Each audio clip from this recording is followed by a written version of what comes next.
Dari hadis tadi itu kita bisa mengambil pelajaran bahwasanya orang yang baik tingkat keislamannya itu berarti orang yang menggunakan waktunya itu untuk sesuatu yang bermanfaat, taat kepada Allah, dan tidak digunakan untuk sesuatu yang maksiat, makruh ataupun mubah.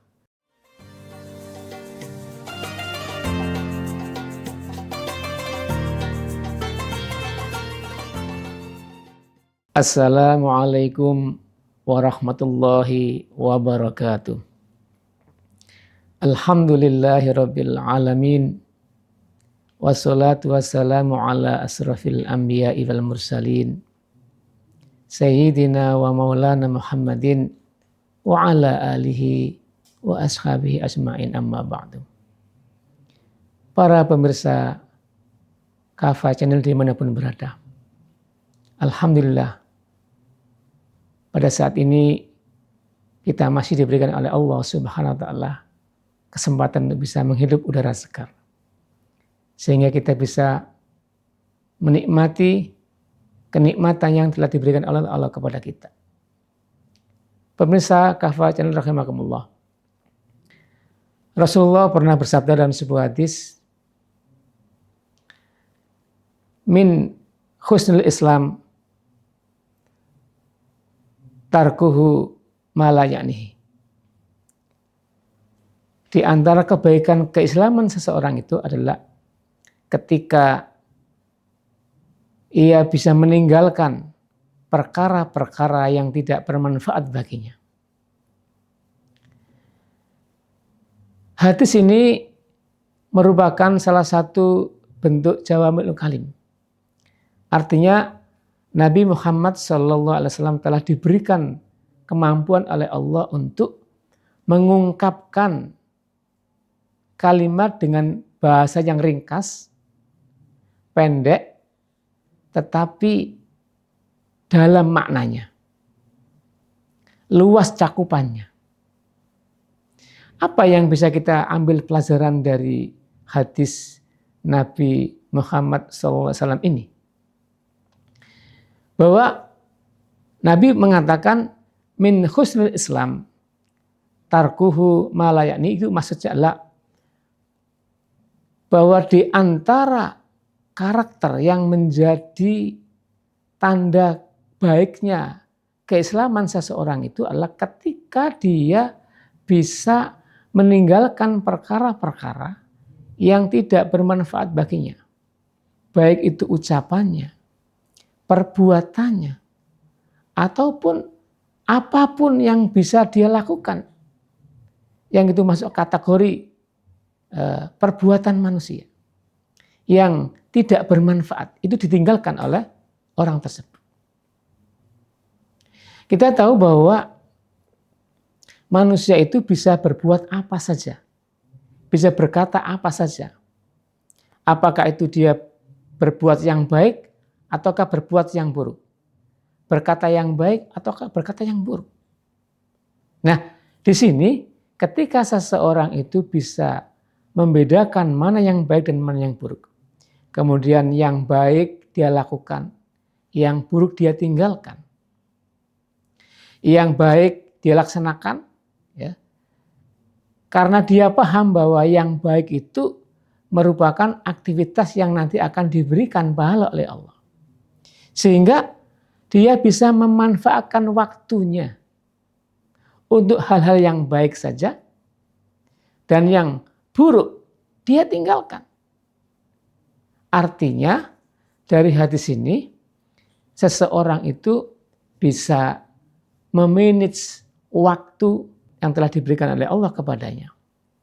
Dalam kaitan ini kita tentu paham bahwasanya ketika Allah Subhanahu wa taala itu menciptakan manusia, ya, dalam sebuah ayat dikatakan wa ma khalaqtul jinna wal insa illa liya'budun. Tidaklah aku ciptakan jin dan manusia kecuali untuk beribadah kepada Allah. Kalau hadis tadi itu kita kaitkan dengan asal atau hikmah penciptaan manusia, bahwa manusia diciptakan tidak lain kecuali beribadah, maka ketika seseorang itu bisa menggunakan waktunya. Dan waktunya tadi itu dipakai untuk perkara-perkara yang baik. Ya. Dan perkara yang baik itu dinilai pahala oleh Allah Subhanahu wa Ta'ala. Dengan kata lain, perkara yang baik itu bernilai ibadah. Maka seseorang itu berarti telah menggunakan usianya, waktu yang telah diberikan oleh Allah kepadanya itu untuk ibadah kepada Allah. Disitulah maka dia masuk kategori orang-orang yang dianggap baik keislamannya. Sebaliknya juga, ketika seseorang itu tidak bisa menggunakan waktunya dengan baik, artinya dia menggunakan waktunya untuk perkara-perkara yang maksiat, atau perkara-perkara yang makruh, atau perkara-perkara yang mubah, berarti dia telah menggunakan waktunya itu untuk sesuatu yang tidak bernilai pahala atau ibadah kepada Allah. Maka disitulah kemudian dia dikategorikan orang-orang yang tidak mempunyai keislaman yang baik. Jadi hadis ini sebenarnya cukup singkat tapi maknanya dalam. Di mana seseorang itu bisa dikatakan baik ataukah buruk ketika dia bisa memanage waktu dengan baik. Waktu yang baik digunakan untuk yang baik, untuk ibadah kepada Allah. Waktu yang digunakan untuk kemaksiatan atau hal yang makruh atau yang mubah yang tidak ada nilai pahalanya, berarti dia telah menyia-nyiakan waktunya yang telah diberikan oleh Allah kepadanya. Kita tentu patut untuk belajar dari para ulama, ya, para pendahulu kita, para sahabat, ya. Misalkan saja kita belajar dari Rasulullah. Rasulullah itu telah diutus oleh Allah Subhanahu wa Ta'ala, ya, selama 23 tahun, ya, baik di Mekah maupun di Madinah, ya, apalagi di Madinah, beliau telah bisa memanfaatkan waktu dengan efisien sehingga dalam waktu singkat itu bisa membentuk peradaban yang kita bisa nikmati sampai sekarang ini.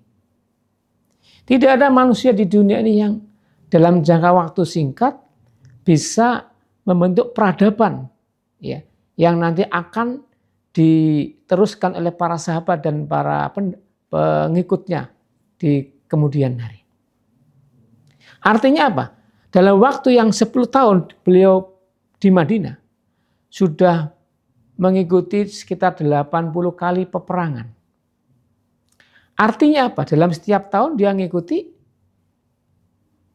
10 kali peperangan. Kita bisa hitung waktunya. Ya. Kalau 80 kali peperangan dalam waktu 10 tahun, berarti kan setahunnya beliau itu melakukan 8 kali peperangan. Berarti setiap tahun peperangan. Itu belum persiapannya. Sungguh luar biasa. Artinya waktu yang singkat yang beliau alami itu telah digunakan untuk memimpin umat, untuk melakukan futuhat ke negara-negara di sekitar Jazirah Arab. Atau di Jazirah Arab. Ya. Itu Rasulullah. Artinya apa? Artinya bahwa Rasulullah tidak menggunakan waktu itu untuk yang berleha-leha, tapi semua fokus untuk dakwah. Yang kedua misalkan Zaid bin Tsabit, salah seorang sahabat Nabi, penulis wahyu. Beliau dalam waktu 2 bulan bisa menguasai bahasa Persia. Ya. Sehingga beliau bisa berkomunikasi dengan orang-orang Persia. Ingat, 2 bulan bisa menguasai bahasa Persia. Kita belajar bahasa Arab aja setahun belum tentu bisa. Ya.